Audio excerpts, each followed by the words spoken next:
This is the DIRTLIFE podcast, episode number 6. I'm here with my friend Devan from Devcon. Yeah. How's it going? Good to see you, man. I don't have any beer this episode. I'm on a bit of a diet, but I'm glad you got coffee, so we're all good. Beer drinker, so. Kind of want to shoot the shit with you about construction, dirt, stuff like that. We've been friends for a long time, and I've worked for you in the past, and I'm a huge fan of you, your company. I think you're extremely smart and stuff like that, so that's why I wanted you on the podcast. What's new in the world of Devcon? Yeah, cool. Thanks. I think I've known you for a while. I respect you. We've worked at the same companies in our past lives, running equipment, running jobs. We were both probably ran the same gear even. And, now full circle later, you're doing your own thing. And same thing. I mean, I've got some awesome people around me. It sounds like you're doing the same. And that's what's helping things move forward. So, I mean, what we're up to is we're kind of just trying to stay humble and stay busy. That's really our focus. We just try to stay in our lane and do our thing. Is there much new? Like before you were doing stuff in like rivers and stuff like that, you're still doing that kind of niche work, or? Yeah, so the timing, so I got into a partnership with my father in 2013, about 6 months before the June floods here. And so the timing was, impeccable from the standpoint of starting a construction company. There was the Southeast Ring Road, there was the airport expansion, and then the floods. And so there was all this economic boom and bustle in Calgary and Alberta, and then the floods hit. And so it was like we jumped into public tendered work, and we started chasing flood projects. And it was just by nature of public spending and government money, we started doing a lot of flood mitigation and flood damage restoration jobs. And all throughout southern Alberta, from the mountains right down towards sort of Lethbridge area, anything that was wiped out. Mm-hmm. And we got heavy into that industry, or into that side of the industry, kind of by timing and by the fact that we were new to the industry, and it was easy because we didn't need to start competing with all of our old, colleagues and stuff. It was like a new industry to start public tendered work. So that was the path that we took, and did a bunch of flood work. I can chop all this up, so if you say something you don't like or whatever. I ramble too much. So. No, it's fine. I mean, you talk good, so the more the better, right? So whatever, but so you're a smaller company. And it looks like you've stayed smaller on purpose. Like, what's your thoughts on getting bigger? Like, is bigger better? Good question. Great question, actually. When I got into the industry, I worked for the big guys in my junior career, and I wanted to be, create a big company. Get a bunch of scrapers, get a bunch of excavators, and let's go. And then once we got into the industry and we started talking with the peers, my father and I, a lot of them said, look, there's certain levels that you need to attain in this industry to be successful or viable. And I can put that into a category of revenue. So a lot of companies that do $10 million of revenue or less will fall into the same overhead category as a company that does $30 million of revenue. Now, a lot of people will disagree with me, or they'll have arguments as to why I'm wrong, but from my perspective, or what I've been told is, if you're going to do under $10 million of revenue, and you're going to have all brand new equipment, you're not going to run a service department, you're not going to run mechanics, you're not going to run like all these extra layers of your business, all these accounting, HR departments, then you can earn a certain profit margin and be viable under 10 million. But once you jump over that 10 million, or, I mean, the number's Yeah. irrelevant. I'm just using that as a benchmark. But once you jump over that, then you go into, well, you need more office staff. You need a bigger office. You need more maintenance staff. You need more levels, middle management. You can't just have, you know, office management and field management. Now you need middle management. And so it adds layers to the onion, which add layers to the overhead, which pull away from the profit, or you have to make more profit to take home more, you know.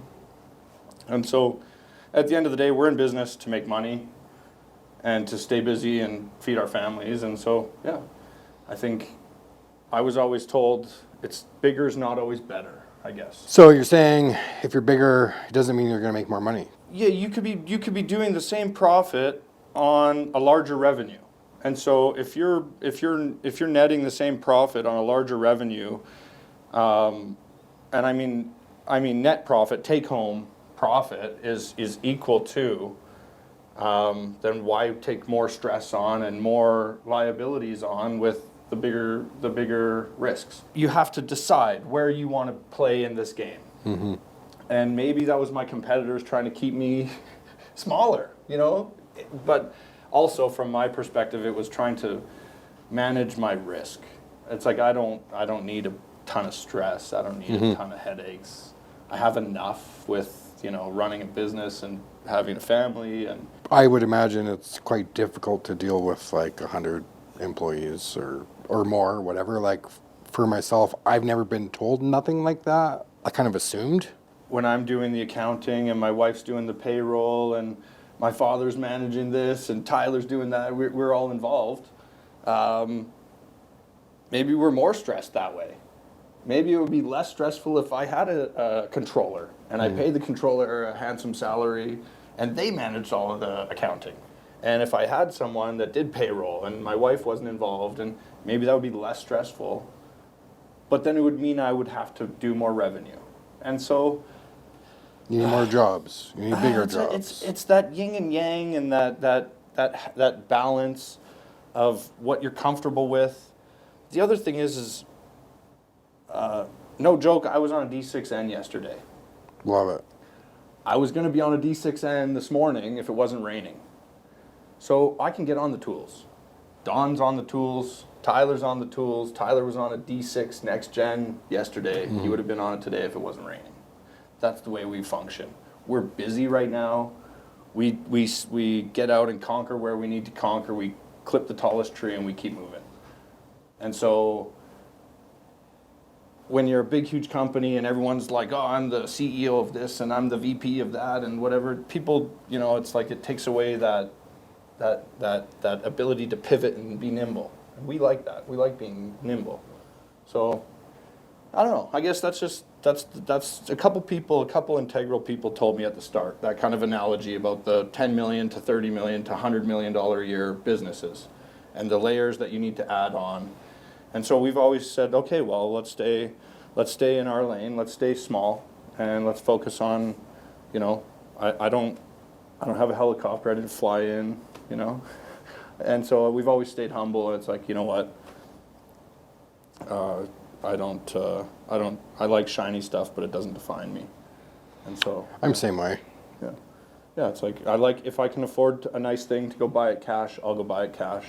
But I also don't want that shiny thing to define who I am. I ask every guest questions about what makes a good operator, what makes a good employee, and like kind of why. So from your perspective, from being top level, being owner, to also being a D6N yesterday, what's your perspective on operating, what makes a good operator, and the labor shortage, and maybe a solution? I would say there's a few things that come. Attitude and personality are huge. Skill is also another big thing. But skill can be developed. Skill can definitely be developed, but it's challenging. You know, because a lot of the guys that have skill and that you need to learn that skill from, they also they're not like eager to train, and they're not like the training type. You know, a lot of them are like the hardened, I run an excavator for 30 years and I just know what to do. you know, and so it's kind of hard to get that guy to break out of his shell and take someone and start showing him, hey, well, I do that because of this, and I do this because of that. And but yeah, I would say attitude and personality and skill is important. We've had some great employees that have come and gone through the years. Our industry is really challenging because it's seasonal. That's the biggest thing that I've kind of hit the nail on the head with, is I can't offer guys full-time, full employment for 12 months of the year. And that becomes my biggest barrier to getting fantastic people. And so if I could change that, and I've noticed some of my competitors are doing that, they're offering training in the off months, they're offering abilities to expand yourself and to grow with them as a company through the off months. I think those are things that are going to be integral. You know, and I've tried to do that with some people, and they don't want it. You know, it's like, hey, come learn this in the wintertime, and they're a little bit restrictive or a little bit pushback. And other people want to work in the winter. So it just depends. But that's one thing I've noticed is the seasonal aspect of my industry or my company specifically, only working 8 or 9 months a year, really makes it hard for us to really retain those, like, the top grade people. We've got a handful of them, but you know, I can only keep a handful of people busy all year. Yeah, no, for sure. I've worked for some big places, and like in the wintertime, they would lay off all the operators and they would keep their foreman. Yeah. And the foreman would run all the machines to keep the foreman busy, because like it's not as hard to find an operator as a like foreman that's been there for 10, 20 years or whatever, so you want to keep that guy busy. So I know all about that. I've been a foreman. I ran machines in the winter. I've also went up north in the winter. Mm-hmm. People bounce around, and like I can see that challenge. I bet that's super hard. I've never really thought about it from your perspective, because I've always been the operator, right? So for example, I won't give any names. So we just lost an operator, and he was a good guy. I didn't know him personally super well, but he came to us early in the season. He worked for a bigger company out of province. He was looking for a good job in the city. And then, you know, he was clear about it when he left. He was like, I got offered an opportunity where I was going to have full year work. And it was like, you know, he was... Can't even be mad at that. Well, like, I mean, everyone's a human, right? You got to look at it and go, yeah, he's got to earn his keep during the winter time. I'm going to lay everyone off, or most of everyone off, when it drops to minus 20 for the first time. My clients are going to shut down. That in turn shuts me down, and so I lost a good guy. He ran machine for 6 or 7 months this year, and this happens every year. It's like, you know, come September, October, something where there's an opportunity for winter work rolls around, and some of those good guys hop off, and it's the struggles that we've just come to manage as a business. Try to treat everyone really well. Try to give them industry fair rates or better. Try to give guys, you know, good company perks. Go on vacations in the wintertime, things like that. Like we try to do stuff to keep things above the industry, offer health and welfare plans. Did you ever find a safety officer or what? Yeah, so we actually hired a Ukrainian gal. Her name's Maria. Her husband ran a rock truck for us last year. Mm-hmm. She's on a 1-year contract. My safety coordinator is on mat leave. And so, yeah, so Maria's learning English and learning to be a safety coordinator at the same time. It works actually well, because I've got 5 or 6 Ukrainian workers as well. Let's talk about that. Like, okay, why are they here? I know there's a war going on and that stuff, so they came over because of that? And yeah, so quick backstory. My father's Ukrainian and Polish. He grew up in Saskatchewan. I was in Poland a few months ago. Yeah, so, and so we have some Eastern European heritage. And when the war broke out, we decided as a company that we wanted to sponsor some refugees from Ukraine. I mean, it's just, I was always told when you were able to give until it hurts. And so we were just sponsoring this family, and things sort of dominoed. I met the family, like we had a condo prepared for a refugee family that we were giving to them. And I met them when they arrived here, and I showed the husband a picture of I asked him what he did, and he didn't speak much English. And he showed me a picture of a dump truck. He said, "Oh, I drive a dump truck in Europe." I said, "Oh, wow." He said, "Yeah, I was outside of Ukraine when the war started, so I just never went back." That's how he was able to come to Canada. And so I said, "Crazy." I showed him a picture of a rock truck. I said, "I have some of these. Do you want to drive one?" And he was like, "Oh yeah, right." And so within a week, he was on the job site driving a rock truck. And then, yeah, it just sort of dominoed. I was out there working with him one day, training him how to drive the rock truck and translating a bit for him. He's our age.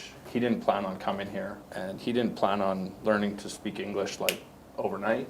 He didn't expect that, next week he'll be in Canada driving a rock truck, basically. So his English is coming along, but I was helping him, training him, and I had a young Canadian guy driving one of the other rock trucks, and he wasn't showing up.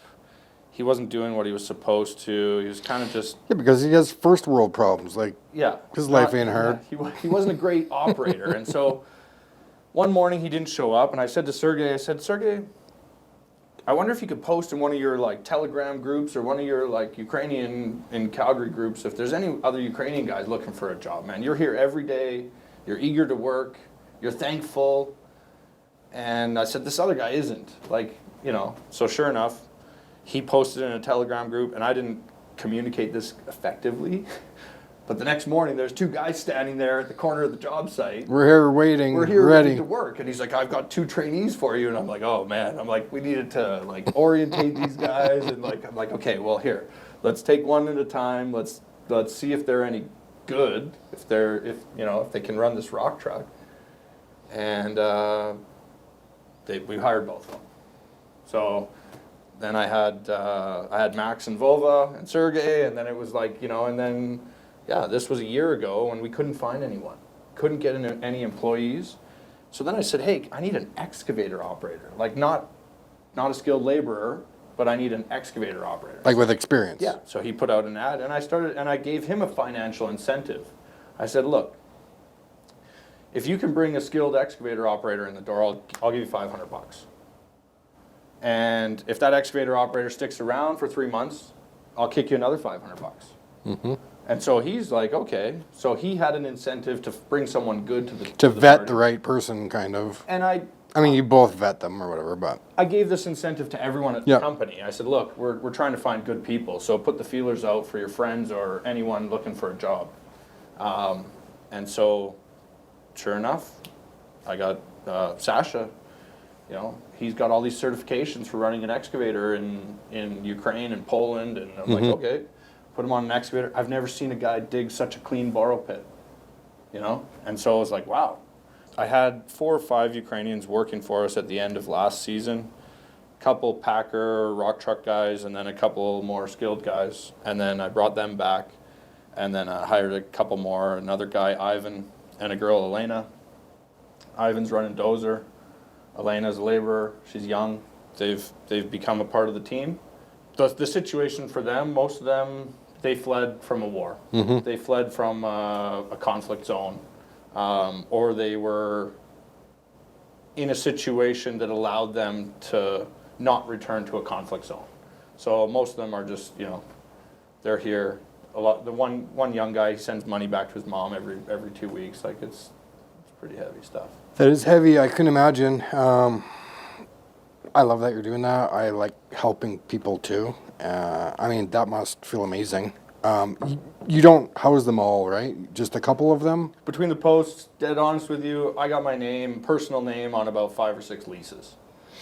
Because a lot of people, not to get into a long story about it, but a lot of people were just they wouldn't sign a lease with someone if they didn't know who they were, or this isn't a Canadian. They could just up and leave next month, and and so I kind of backstopped behind a lot of people. A lot of people were having trouble even getting a viewing of a rental apartment because they couldn't speak English.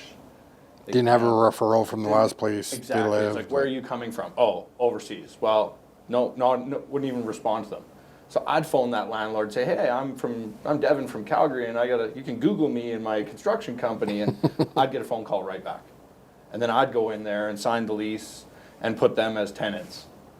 And so I'm housing one family, and I'm kind of helping and sponsoring and just sort of overseeing a half a dozen more.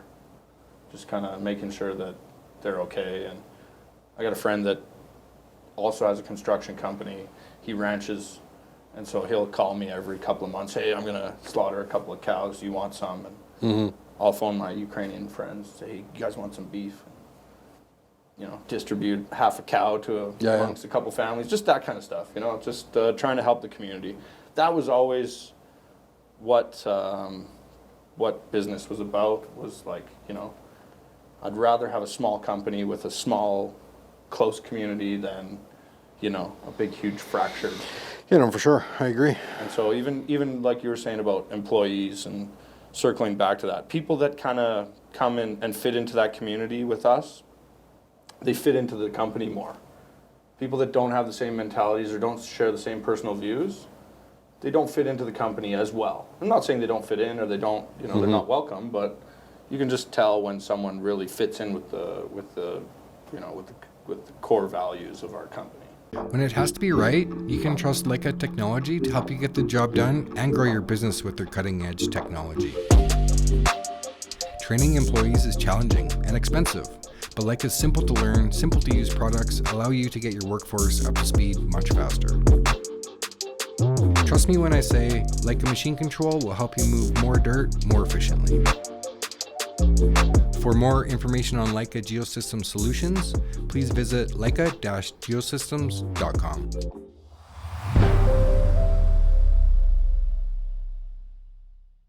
Talk about scrapers. Scrapers. You used to run scrapers? I used to run a scraper. Like, as an operator? I ran a scraper. You have some? I started on a 621B, single engine. I think it had like an asbestos steering wheel. It left black stuff on your hands every time. Someone told me it was asbestos. I don't know. I think it's like hocus pocus, but... Do those have a cushion, or...? They have a cushion hitch, but the seat didn't have any cushion. Yeah, it was like one of those bowl-shaped seats that was kind of mounted a little bit sideways, but not like, but yeah. So 621B was what I started on, and that's like... Getting pushed by a, what, D8, D9 or something? D8. Yeah. D8 or D9, with a push blade, or a D8 with a U blade. That feels good. And I was working out in Montera Lake in Cochrane, was where I learned how to run a scraper. And I remember we were in the pond, we had dug the pond, and we were cutting I don't know what it's called, like the... High water line or something? Yeah, it was like the water barrier. And what we had to do was we had to subcut half a meter out and place riprap in all the way around at the water elevation. Yeah. I've done that before. Not with scraper, but... Yeah. And so we were doing it with scraper. And it was like 3-to-1 slopes, and it was transitioning, 4-to-1, 3-to-1, 2.5, And I remember my back tire. I'm on the scraper, cab side down the slope, dozers, push cats pushing me, and my back tire hit a rock. And I saw the back end of the buggy coming up in the air. And the dozer was connected to me, like I wasn't going anywhere. But I just slammed the ball into the ground and jumped out the door of the buggy. And I was like, that's it, I've had enough. And that was like my threshold. No more scrapers for you? No, I kept running scraper. I ran 21 and 31 and 37, a whole bunch. I probably spent close to 5 years on a scraper before maybe a little less, maybe 4. Before I graduated onto a dozer. Working for my dad was very hierarchical. Like, you had to work your way up the totem. Because you should. No one came to the job site. I agree.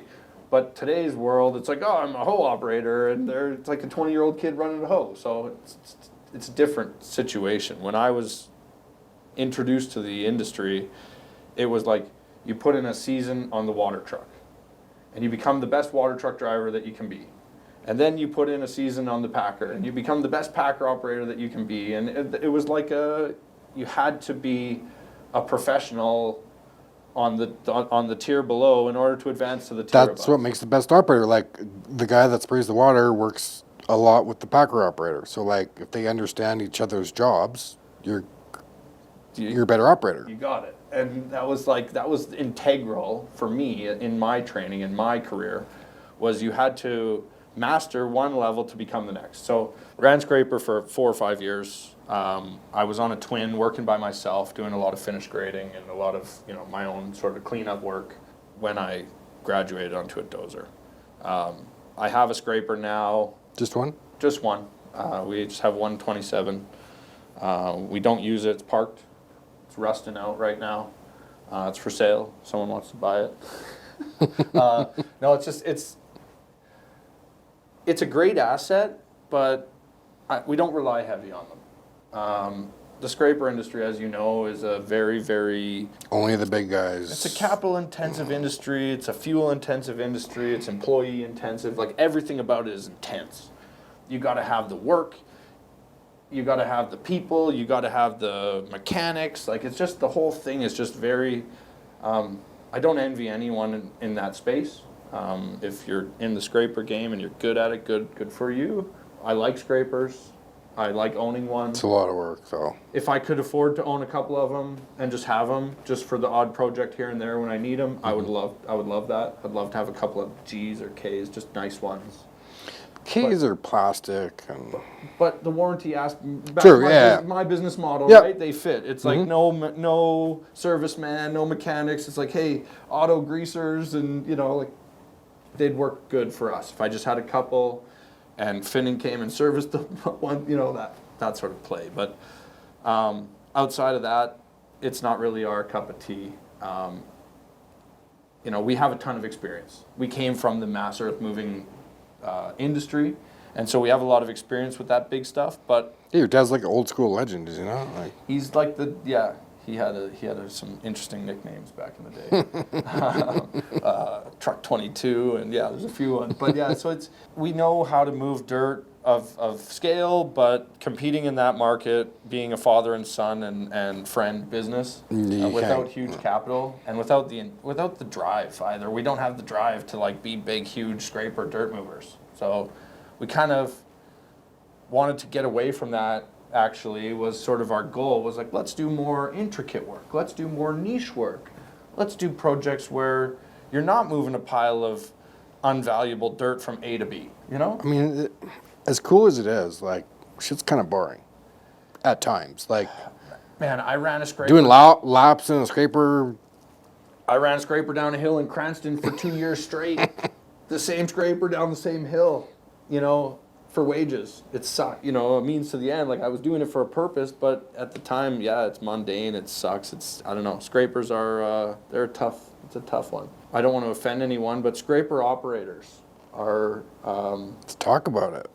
It takes a unique person to want to run a scraper.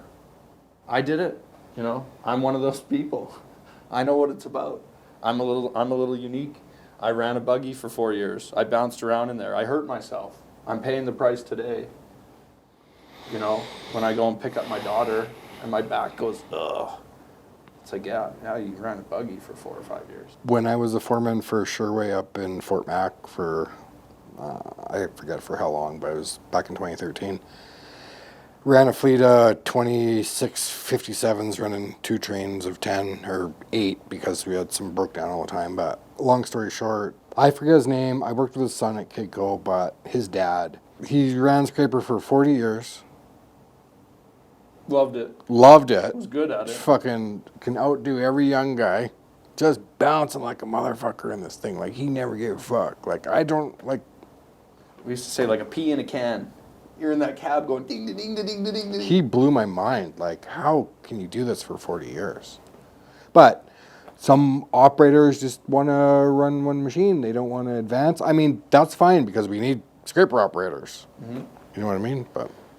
The toughest part about owning a scraper is having someone to run it. You want someone that is good at it. Mm-hmm. you understand scrapers. They're easy to damage. You know, you can tear that machine apart, or you can cause a lot of damage if you don't know what you're doing or how to do it. So, especially a twin, you know, people can wreck those Yeah, machines. you can blow an engine real easy, actually. Oh yeah, Overspeed them and all. just all kinds of stuff. I Spin the mean, they have a tire. million components, so there's a million things to break. Yeah. So having someone who doesn't know what they're doing behind the wheel is a recipe to cause problems.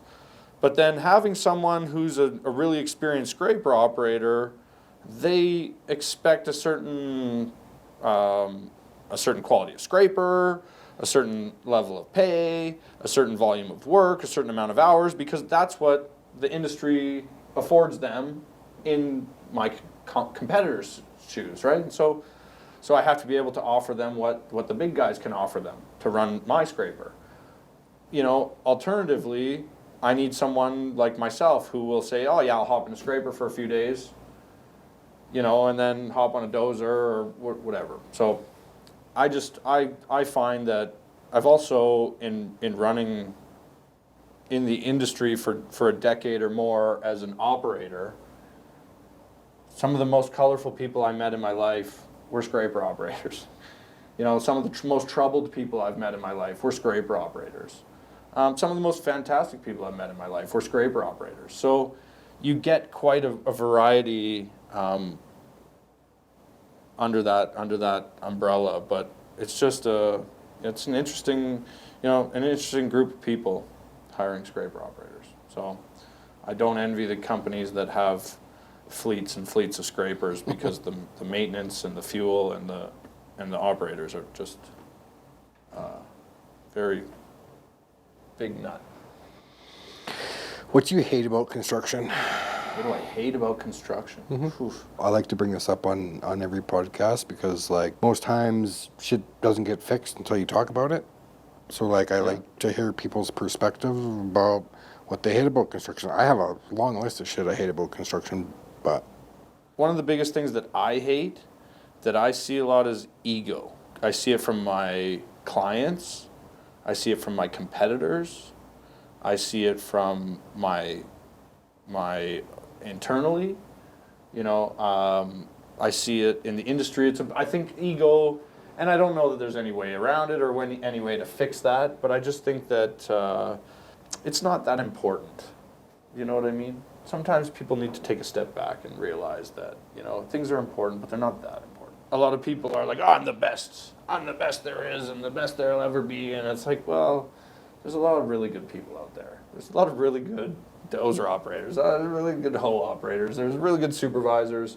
And I think that attitude sort of, it doesn't encourage other people to want to, you know, I've always found that when I had a supervisor who was friendly and eager to talk to you and train you, that it helped me.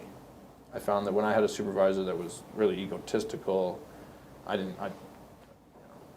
but different strokes for different folks. I mean, I worked with some of the same guys as you. Mm-hmm.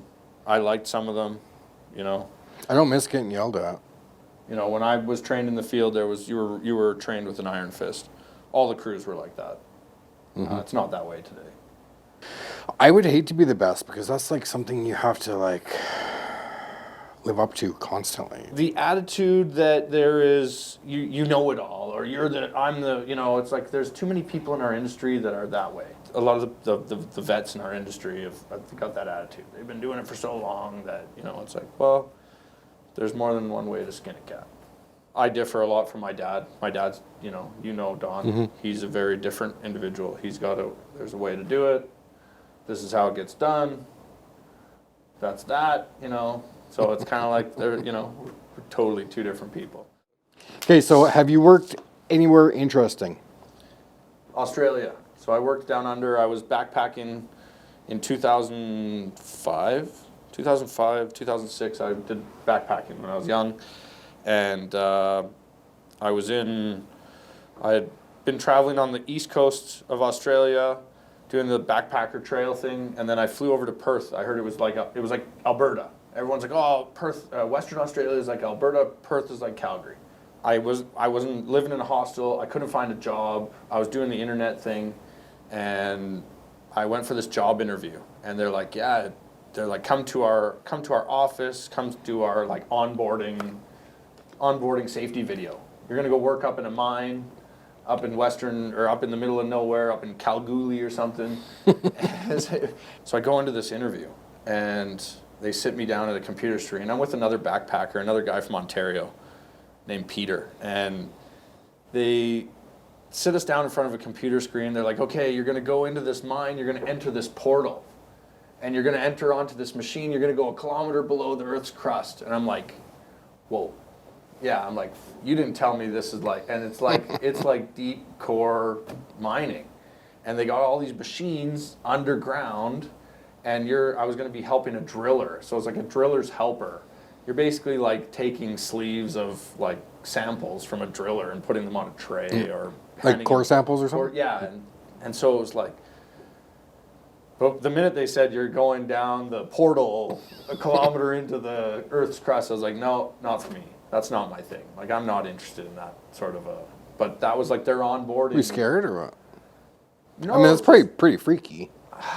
I don't have any desire. Sounds like a horror movie to me. Yeah, I don't have any desire to be down. And the video was pretty intense. Like, it was, and they were trying to weed out people that have no interest in working in a mine, in a shafted, And the guy that I was with went. And he worked there, and he made a pile of money, and he continued backpacking. And I ended up... You had to go home because you're broke. The way the story turns out, I actually ended up going, I thought to myself, what would I do if I was in Canada? I can't get a job. I'm applying at these weird, they're wanting me to enter portals and stuff. So I thought, okay, what would I do if I was back home? I rented a car, and I was broke. I mean, I was broke. My credit card was maxed. I didn't want to ask my parents for any money, and I didn't have any money left. I maybe had $1,000 or something. I had enough to get back to Sydney and back to Canada.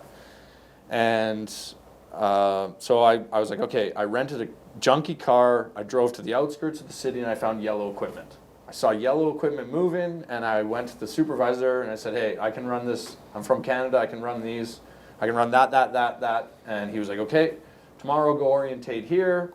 And I was running Devan on the water cart. Yeah, that's a pretty good accent. Yeah, I was running. It was actually a cool job. I ran. It was like a big, huge water truck, and yeah, I ran a grade stick for a while. I ran a dozer for a little bit, and ran a water truck, and they paid good money. You work 10 hours a day, 5 days a week. They work year round. There's no season. They don't shut down for the winter, so it's just like consistent. Paid every Friday. So it was like every Friday you had Saturday, Sunday off, and you had money in the bank. So the company I worked for was called Urtech. They were a big company. They did start to finish development. So they'd go to a Hopewell or a major developer and say, look, we'll do your rough grading, your stormwater, your asphalt, your concrete, your shallows. We'll even sell the lots for you. And so they did the whole gambit. So we were working in phase 7 doing rough grading, and then I would get called over to phase 3 to help with the base crew for the paving, and then I'd have to spray a little water at phase 1 for some guys doing finishing on concrete. Like, it was every step of the project. I watched your podcast with North Star, and they're doing every step. This company was similar to that. It was like they were offering an in-house boutique. Hey, call us, we'll do A to Z. And it was cool to work with. They were super vulgar. Even the chicks. Like, I remember there was chicks running graders. I love Australians. And they were just like, they were dropping F-bombs and swear words. Like, it was nonstop. And it was, Australia was like that, I found in general, everything's just got a little bit of like a vulgar edge to it. It's like the toilet. They can't call it the washroom, it's the toilet. And it's like, I just found that, like, when I spent about 9 or 10 months in Australia, and I found that they're very, very fantastic people, but they just have this edge to them. And the C word flies around there. And just just a lot more like vulgar language. Okay, a couple more things. I forgot to mention that this podcast is sponsored by Leica Geosystems. Let's talk about machine control. Machine control, yeah. Do you use machine control at Devcon? Yeah, so we've had machine control integral from day one. When I got into business with my father, I said there's two things that I want to stay on top of, and then one was technology and one was safety. My father came from the old school where those two things weren't important to them. As you know, it's like get a good eye level and a good grade rod, that's their technology. And safety was like common sense. And so those two things, have changed in our industry. And so I just said, look, we got to have a core certificate, we got to have a safety coordinator. I don't care if we're doing $1 million of revenue or $10 million of revenue or $100 million of revenue. We need a dedicated safety personnel. And then technology. Recently, we upgraded our dozer. I traded a D6T for a next-gen D5, and it came already pre-wired. And it was actually an option. It wasn't a brand new unit. It had a few hundred hours on it, and it already had a 3D system on it, machine control. And so we took it with the system that came on it. And so we're now switching our whole internal system from one company to another. And it's kind of it's a big learning process. And I'm not a huge customer of machine control systems. I don't run 30, 40 systems. It's like we have one or two machines, machine control. It's helped us sell ourselves to some of our customers. Some people phone us all the time because they know that we have machine control. Some jobs you need it to even bid on, right? Yeah, in some jobs it's integral to do the project correctly. Yeah. Like you want to do a parking lot slab or you want to do some fine grading with gravels. You either need someone who's a wizard on the machine or you get a machine control. And I work closely with a lot of paving companies that don't have machine control. They've just got wizards on the machines. But those wizards, they're going to retire at some point, or they're going to. They are very quickly. They're going to stop doing what they're doing, and so moving that direction. I've even actually had one of the big paving companies, one of the managers reached out to me. So can you tell me more about your machine control? How much did that cost you? Where did you get it? So people are. The industry is moving that way. I saw that 10 years ago. Yeah, me too. I was like, we have to have machine control. And when we bought our first machine control machine, it was absurd. It's a huge investment, Yeah, but we carried that machine control from one tractor to another tractor. So we originally put it on a 6N, and then we put it on a 6T. Now, you have like the valve body and stuff like that that's discarded or that's you repurposed from the old machine, but there was, we brought a machine control unit from one tractor to another. So, and I just got that machine control, traded in against my new one. So I don't know what's going to happen with it now. They might, they might burn it.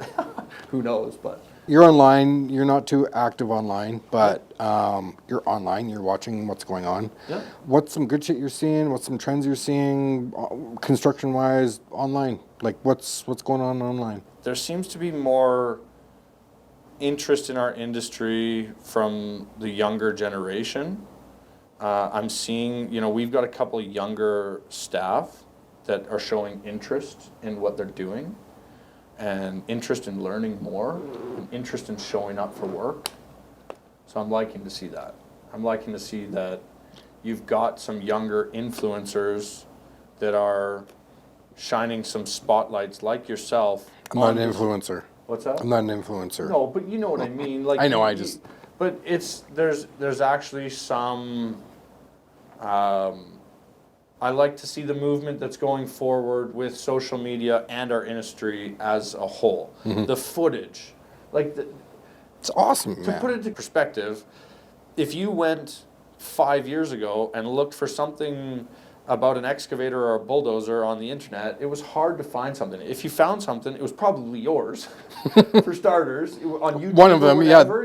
There was a few of us, But there was a heavy chance that you'd stumble across something that you created, because there was just, frankly, a lack of stuff. There was nothing out there. There was nothing promoting this industry. There was nothing promoting this equipment. There was nothing promoting the lifestyle. And I wanted to be a cop. When I went for a ride along with a cop and told him how much I made as a bulldozer operator, he kind of smacked me and was like, "What are you thinking, man? You're working 9 months a year running a bulldozer, making that kind of money? 3 times more than me. And you want to be a cop? What are you thinking?" It's not all about money though, But from the holiday aspect, that's when I was backpacking. So I was like, yeah, well, I'm going to go to Europe for 3 months and backpack. And they're like, yeah, you'd never do that as a cop. You get 2-3 weeks off for the first 5 years, if you're lucky. you get 4 months off in the winter as an operator, like making bank all year. If you're smart, Yeah. and you can save your money, you can take a holiday. I was able to go to Europe for a few weeks in the winter time, or do this or do that. So yeah, I mean that aspect about the social media is it's shining a light on our industry in general, and you're seeing these social media accounts with earth movers, with drone footage, with all this cool stuff, and they're getting hundreds of thousands of views and hundreds of thousands of likes and followers, and that's coming from people that are tech savvy, and so it's showing you that it's working. We're moving in that direction. Because it's not all old guys that don't work computers, I once got an email through my YouTube channel from a doctor that watches my YouTube. He has for years. But he reached out and explained that, like, growing up, he liked Tonka toys, and he's always had this thing for machines, but his parents, I don't know his background, but his parents wanted him to, like, go to university and, like, become a doctor, Be dentist, successful, right? But he's like, dude, I watch your shit all the time because, like, you're living my dream. And like, I'm like, dude, this guy's like watching machines work, and like, that's the coolest shit ever. That made my day, and like, that may have helped me continue what I was doing, because I went through struggles and stuff in the early days, and yeah, it's nice knowing stuff like that, right? Yeah, I think the next generation into the equipment, into the industry, having some interest in it, I think that part is that I love seeing that part of it. I had my daughter out on a D5 on Monday. I had a D5 show up on a job site. I asked my 5-year-old daughter if she wanted to come for a little road trip with Dad, and she saw the dozer come off the back of the truck, and she's like, "Can I go in it?" Never been in a dozer before. I've had my boys in machines. I mean, it's cool. They think it's cool, but like, they don't have my passion. They want to do some other shit, which is completely fine, right? Like, growing up, my dad was a photographer. I didn't want nothing to do with the family business. I was like, fuck this. I like construction. So that was my path. And then, like, it's funny how it came around. It was like, oh, I kind of need to merge my childhood with my passion, which is construction. Now look at this shit, right? Surrounded by cameras. Have film crews and shit, like. Yeah, and being a business owner, it's 24/7. You never get away from it, I'm the first one here, last one here. Yeah. Like, yesterday, for example, I was here at 5:30. I mean, I hit the gym for an hour before I start work. That's a new routine I've been doing since March. Not the new year, because I don't make New Year's shit. Yep. Most people don't hold to it. Yep. So I do it when I'm ready. So I prepare myself mentally for months to actually start gymming. Anyway, I'm here super early. Last one here, like, I close up the building. I open the building, close the building every day, 7 days a week. I'm here doing something. For blue-collar companies, getting the attention your business deserves can be a challenge. But what if there was a way to stand out from the crowd, captivate your audience, and elevate your brand? Introducing Pushysix Media Group, your partner in content creation for blue-collar industries.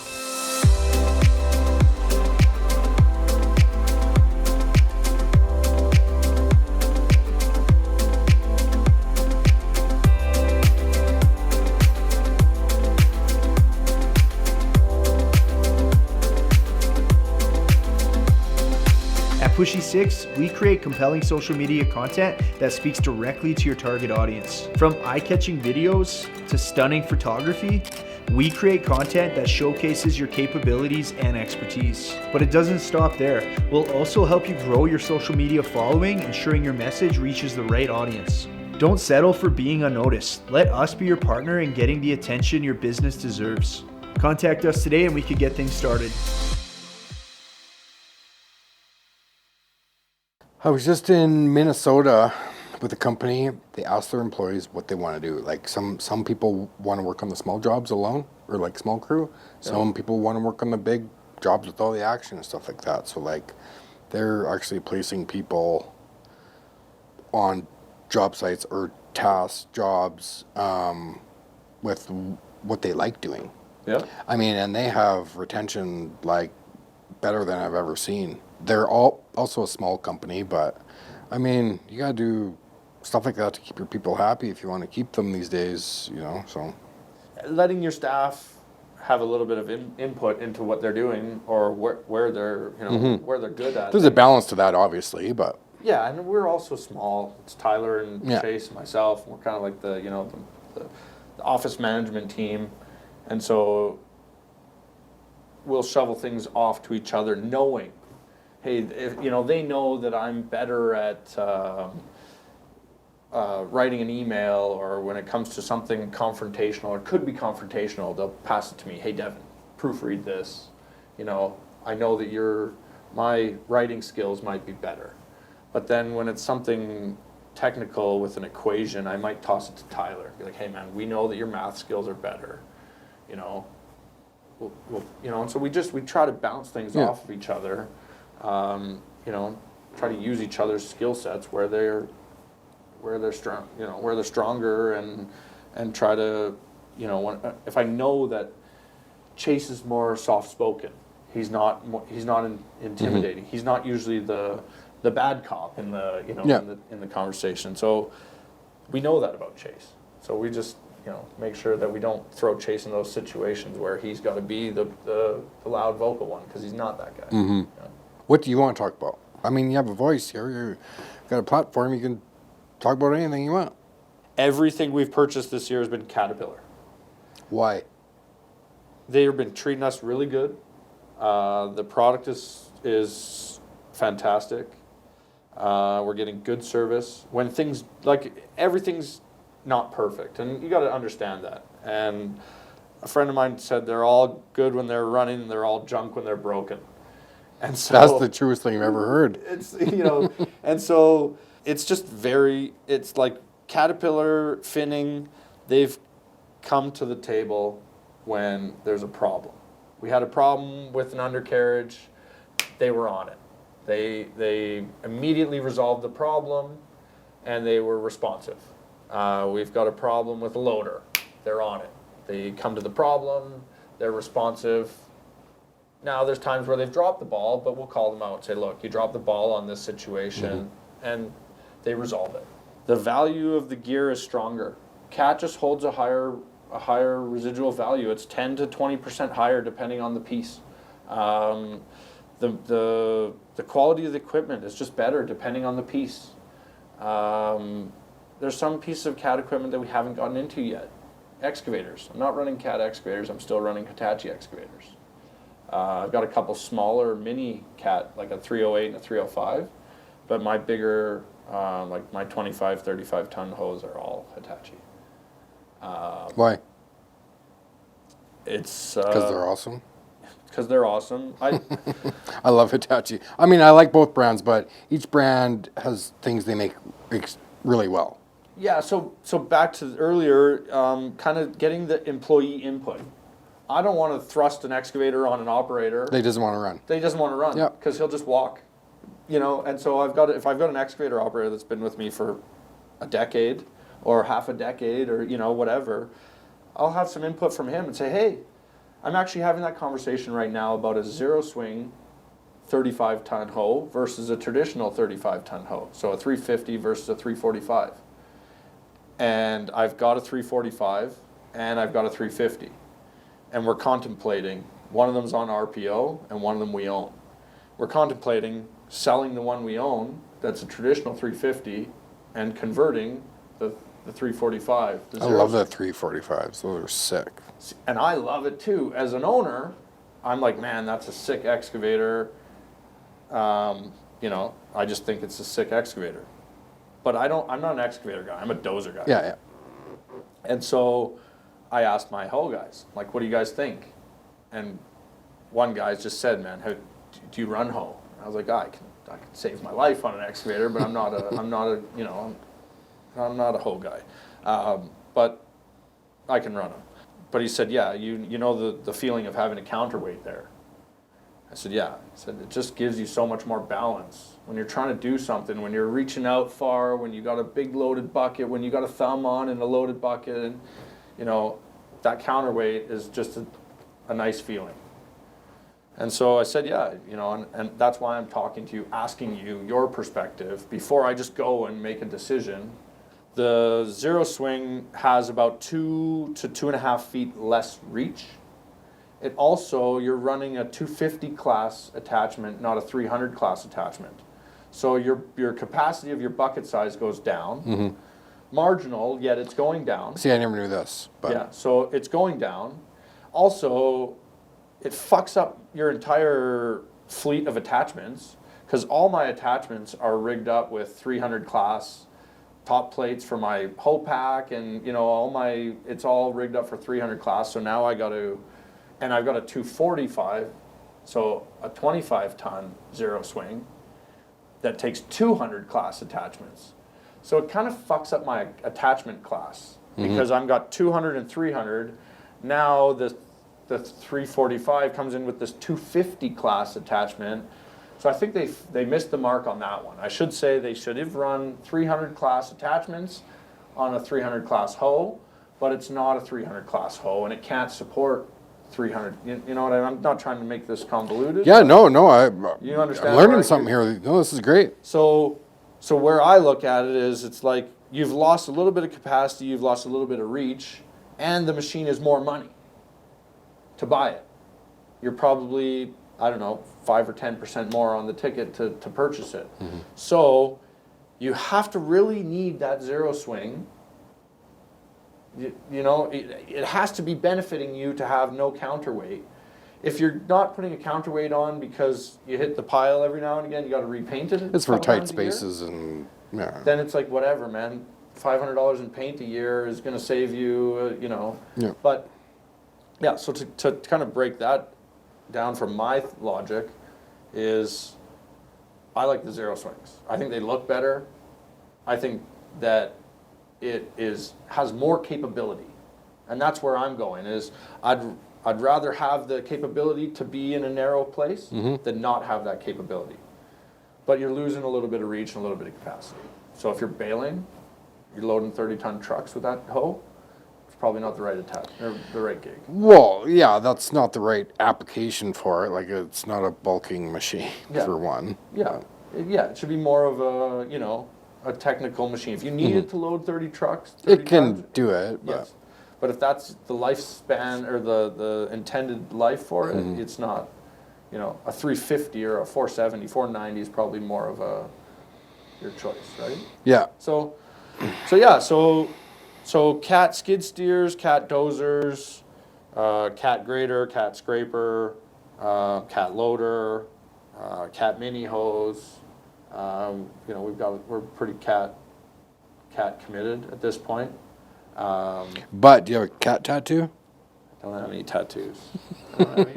Not yet, but my dad has a big cat rock in his backyard. Really? It's pretty badass. It's a big rock that's got a cat Carved. engraved in it. Cool. But no, Roadway, where my dad worked for 20 plus years, it was a cat company. Like, everything they had was cat. I think they had a couple John Deeres and a couple Hitachis, but everything. It was all cat scrapers, cat packers. That's what everything used to be. Yeah, it's all cat. And so I'm biased. I like cat. You know, I prefer cat equipment. I like North American made. I like to support North America. I don't have any bias. I mean, they're not all made in North America. No, they're made all over the place. Brazil, China. Yeah. But I know what you're getting at, though. yeah. It also comes down to the quality of the machine. And on the back end, what do you have left? it's been a big business play for us is to run, back to well, I don't know how you're going to edit this podcast, but when I mentioned that we don't want to have a mechanic, I don't want to have a service fleet, I don't want to be chasing around broke down equipment. Downtime is costly. Mm-hmm. I'd rather have warranted equipment that runs. And I mean, no, all new machines have their quirks and their failures, but generally speaking, a brand new dozer is going to get way better runtime than a 10,000 hour, 10-year-old dozer. It's just facts. So the more gear that I can run that's new, that's under warranty, and then I also want to turn around and sell it while it still retains some value. Mm-hmm. That's our business model is, run a machine while it's got good working potential, and our ins and outs are timed so that we're not running the machines into the ground. So, for example, I just traded out a D6 at 5,000 hours. I bought it at 1,000 hours. I ran it for 4,500 and got out of it. The numbers made sense. I got into a 400-hour D5. And I'll probably do the same thing with that one. Run it till about 5,000 or 8,000 hours, and then cycle it out. Do you like the new D5s? I ran it for a day, maybe an 8 or 10 hour shift, just stripping, light work, nothing heavy duty. I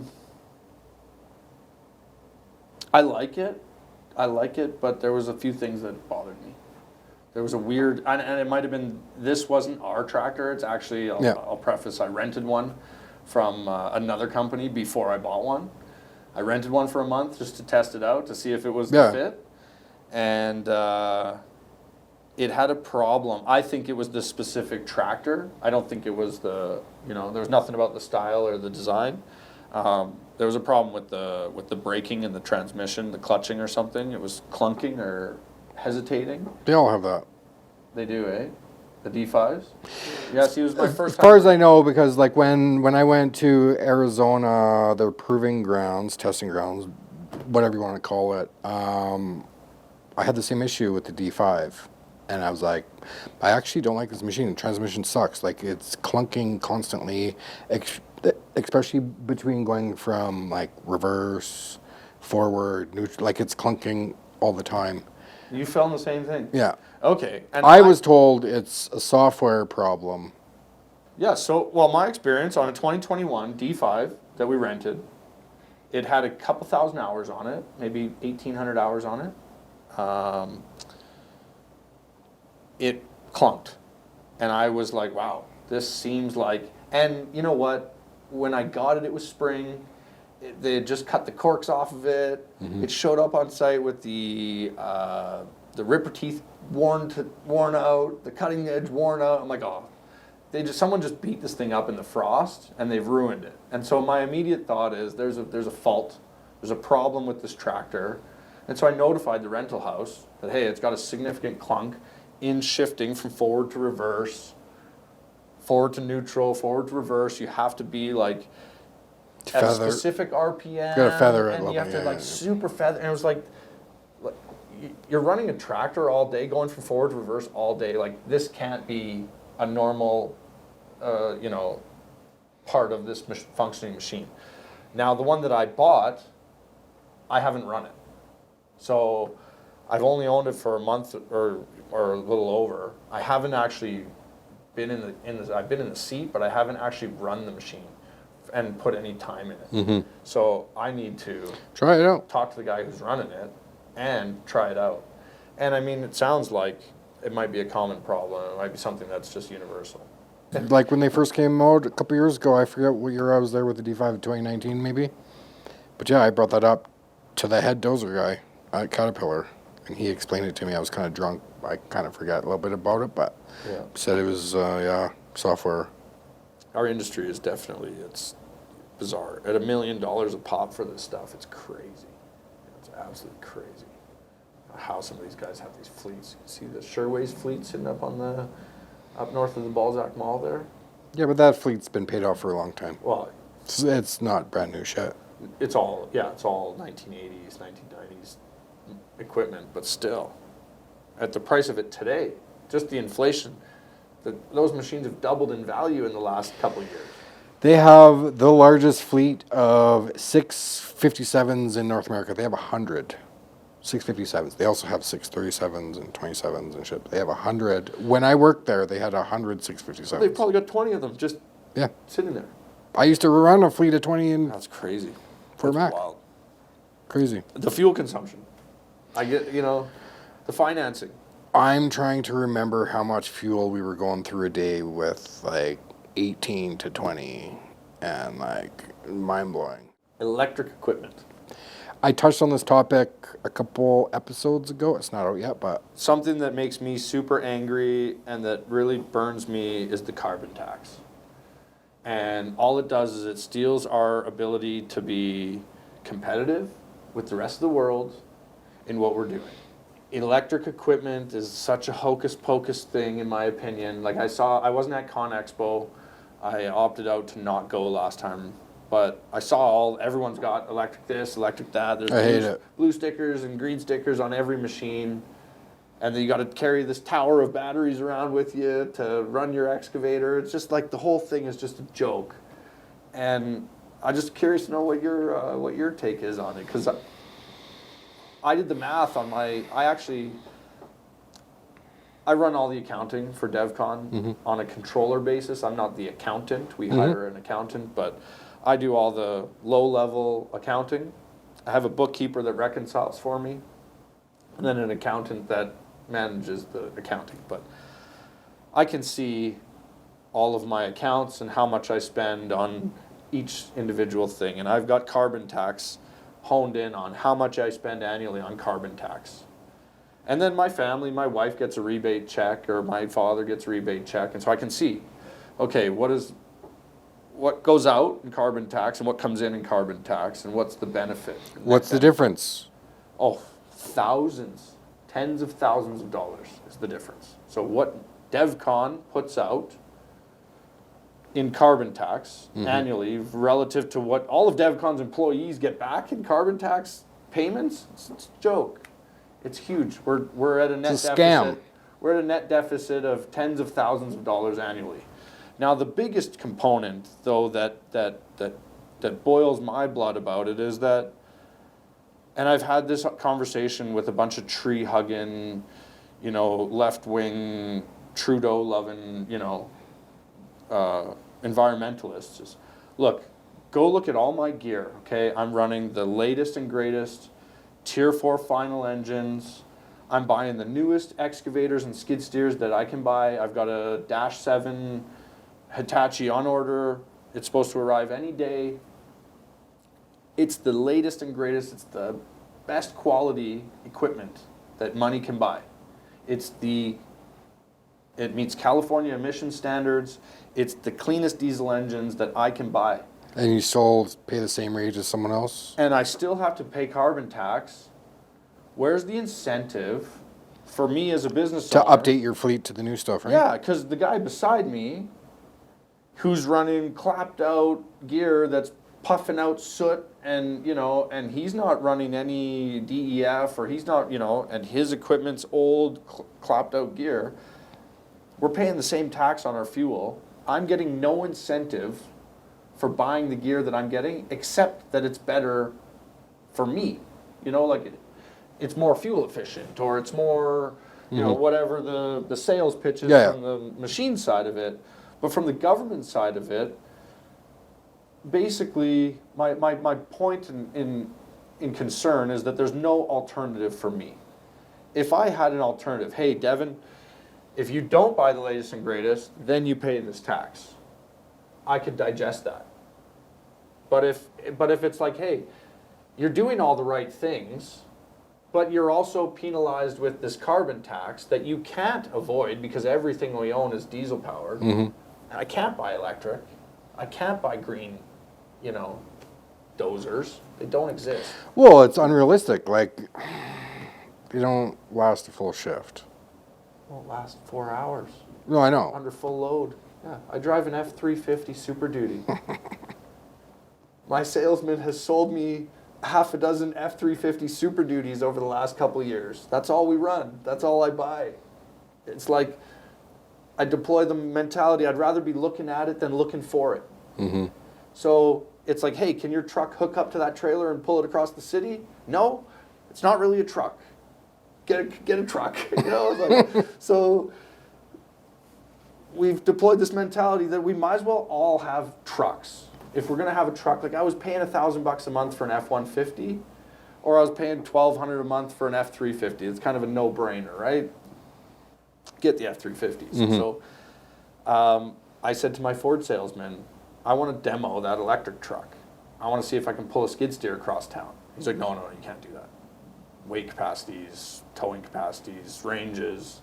You know, it's like, you're lucky. Then what's the point? You're lucky if you can pull a pop-up trailer behind one of those F-150 electric trucks. Like their towing capacity is a few thousand pounds, and their range is a few hundred kilometers.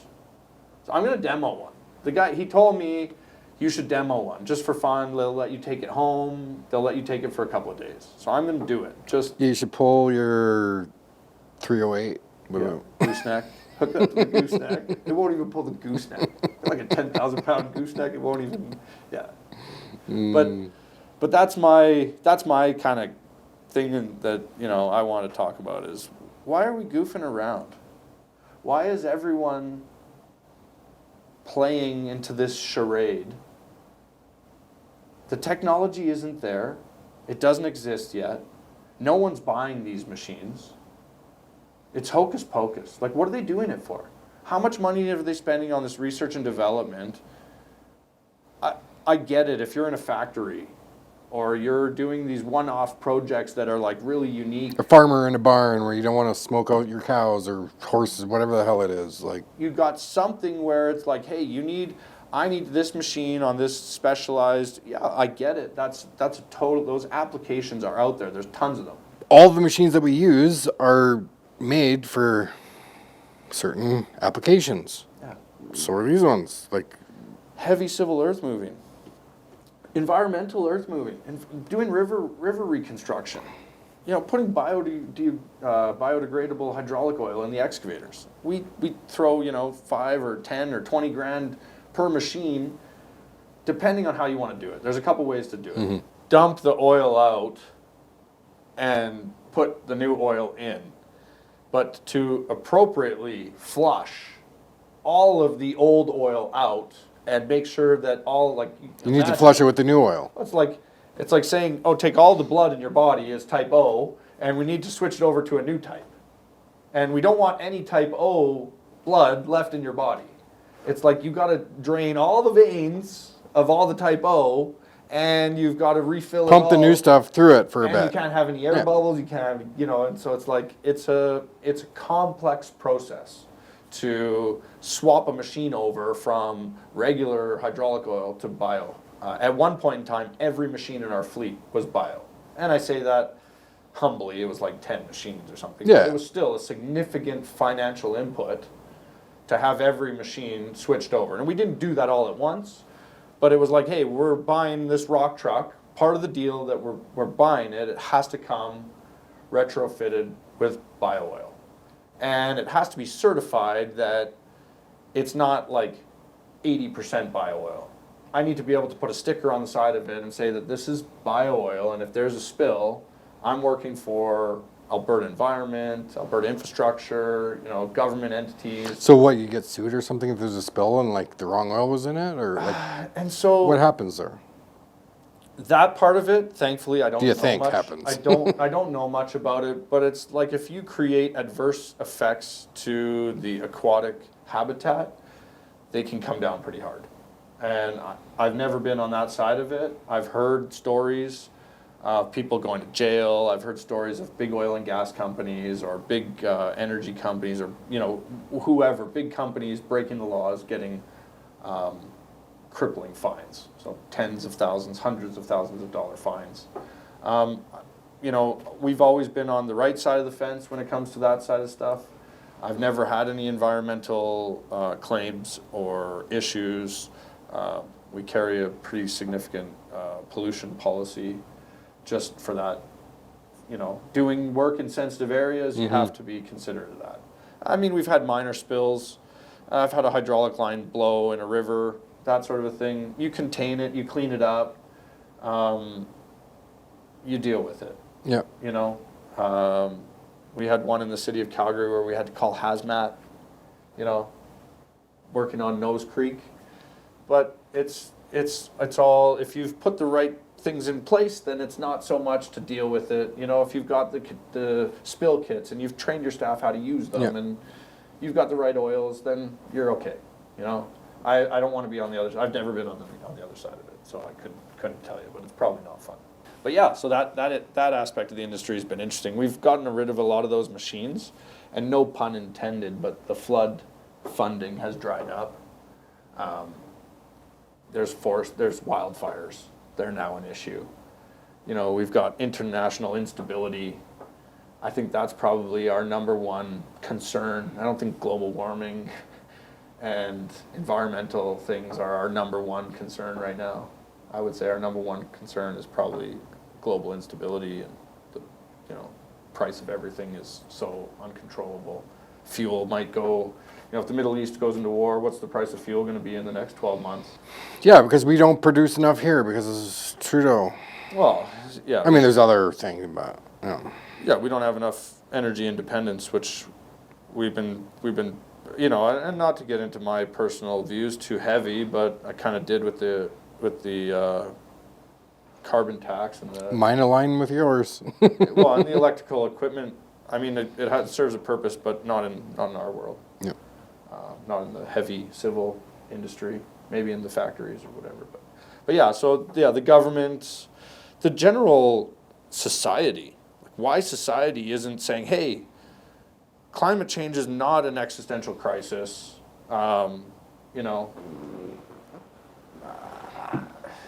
It's a pretty controversial thing, but I don't think that climate change is an existential crisis. I don't think it is either. I think humans are adaptable creatures, and we learn how to adapt. When climates change, we adapt. That's one of our best characteristics, is that we've adapted over millennia to where we are. Mm-hmm. And the Earth also has cycles too, right? So it's like the Earth is so powerful. To be that naive and think that we're controlling it, come on, we're not controlling it. The Earth's like one volcano or one burp from the middle of the core of the Earth is like 2 decades of every car running. There you go. That's my view. So we kind of align in that regard, and I think that we need to focus on what's important. We need, like, what are you doing after this podcast? What am I doing? Yeah. Whatever I want. Yeah, I'm gonna go buy a gun. Oh, are you? Yeah, I'm gonna go buy a Benelli. Ooh, shotgun. Yeah. The world's going crazy, man. It's not. I'm not saying that in that regard. I want a Benelli. They're sick. Let's talk about guns for a second. Cops came, got 3 of mine. They took my M4, which is an AR-15. Yeah. And my 2 handguns. Took them. I had to hand them over. I still got like 15 more guns, but those were the ones that they came and got. Why? Because they're on the list, and my license expired for like a month, and they came and got them. I didn't even have time to renew my license. And they took them, and you can't get them back? Nope. I was told the Trudeau buyback program is going to happen sometime. I mean, this is like 2 years ago now when they took them. See, and it's crazy that you say that, because I'm a restricted firearms owner as well. Yeah. And my license expired. And I sent in my application for a new one before it expired, 6 months before. And they waited till after? Or what? No. And it didn't come. And my firearms license was now expired. And that put me in contravention of the law. Like, I was a criminal because I've got an expired firearms license and restricted firearms in my possession. And so I called the CFO, panicking, thinking someone's going to show up at my door tomorrow and confiscate my restricted firearms because I'm a criminal. Yeah.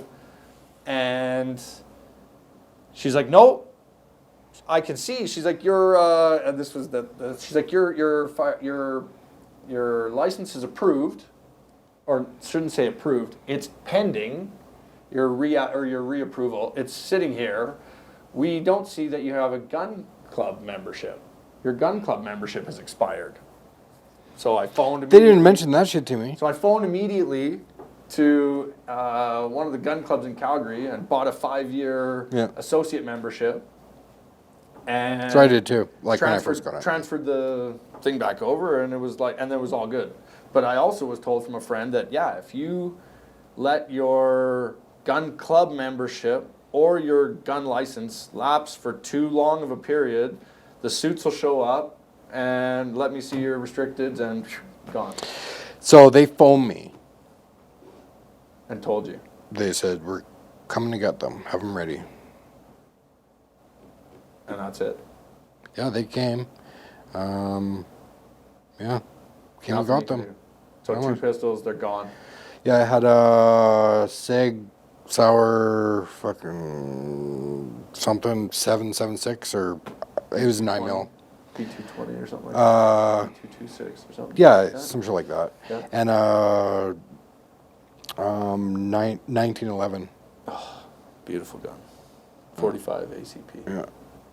And my M4, like, dude, So I had custom shit for this M4. Like, it was all, I had a custom trigger for, like, all sorts. I spent so much money on that gun. see, and I went hard in guns when I first got into guns, and then I sort of sold a bunch. And it was like 2000, I don't know what it was, 2019, 2020. I sold a few.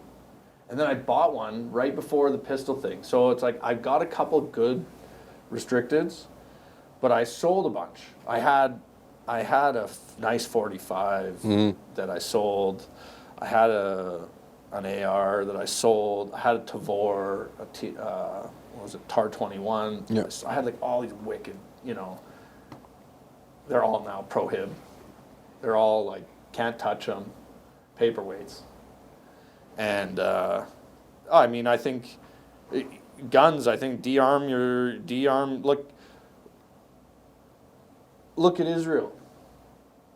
The Tavor is made there. The Tavor's a wicked firearm. Oh, But bullpup, right? The Israeli government for the last decade has been on a big push to de-arm its population.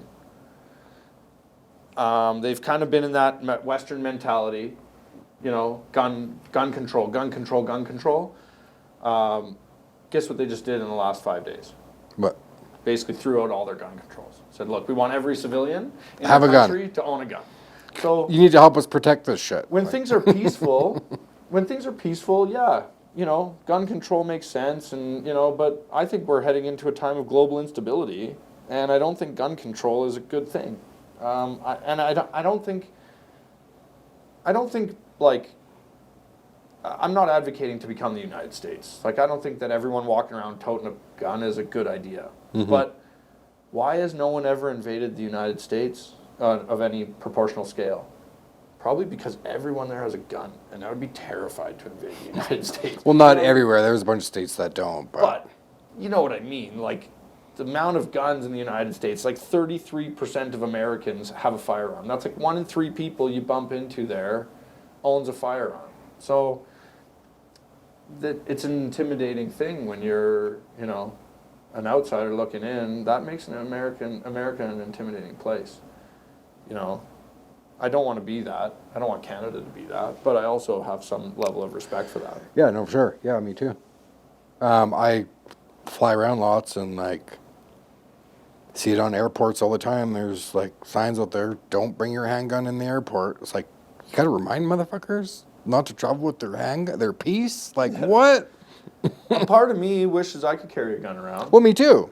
Yeah, I'm a proficient, trained firearms, person. And you're responsible. Like, you're not just gonna go shoot shit up. I would never hurt anity. Yeah, me too. I'm a very compassionate person, and I have no interest in hurting anyone. So it's like, yeah, it's a good defense thing. I've been in situations in the backcountry with animals, and it's like, man, I wish I had my gun on my You hip. can't Like, even have guns for that anymore. Like, yeah, it's not protection. No. You need bear spray. meanwhile, there was a couple last week that got killed. Yeah, it's horrific. Like by Banff with their dog. Yep. They got killed in the backcountry. They unloaded a full can of bear spray. Didn't even do a thing to the bear. They both I got did killed. not know that. Yeah, dude, it's all over the news and shit. I knew that they got killed, but I didn't know that they unloaded bear spray. I think they both had a can, and everyone did. See, and that's where I was in a situation with my family one time in K Country where I was looking at a flood project that we had done in Kananaskis I just drove by that last weekend. I went camping out there. at the golf course. Well, past it, but Yeah. Well, and we did one way down further. There's a place called King Creek. It was a big dike that we built at King Creek and armored it with riprap and planted willows in it. And I went there a year later to take pictures with my family and my dog. And we went for a picnic or something like that. And I got out and I walked 100 meters this way and was taking pictures.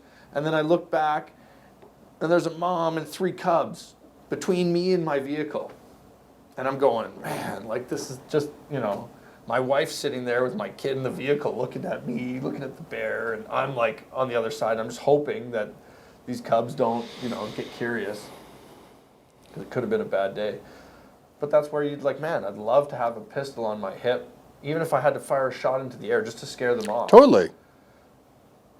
You know, but no. You put your pistol on your hip, you're going to jail. So it's a weird dichotomy that we have in our society. If you want to deploy the same mentality we have for alcoholics that we do for gun control, just take all the sober people off the road. Because that's what they're doing. Just take all the legal, responsible gun owners, just get rid of them. They're the problem. I know, it makes no sense. You know? It's awesome for you to stop by. Oh, I do want to mention I'm going to relaunch my clothing apparel brand. These aren't available yet, but by the time this comes out, it will be. So you can click the link on one of these sides here to, you can go to my new online store. But yeah, Devan, dude, it's been awesome shooting the shit. Yeah, appreciate it. Talk about guns, electric equipment, scrapers, moving dirt, like Ukrainians. Like this has been probably my best podcast yet. Cool. I'm curious to see it after post-production, see how you chop it up and what you spit out. We'll see. It'll be awesome. Pretty good. Wicked. Thanks for having me. Thanks for coming.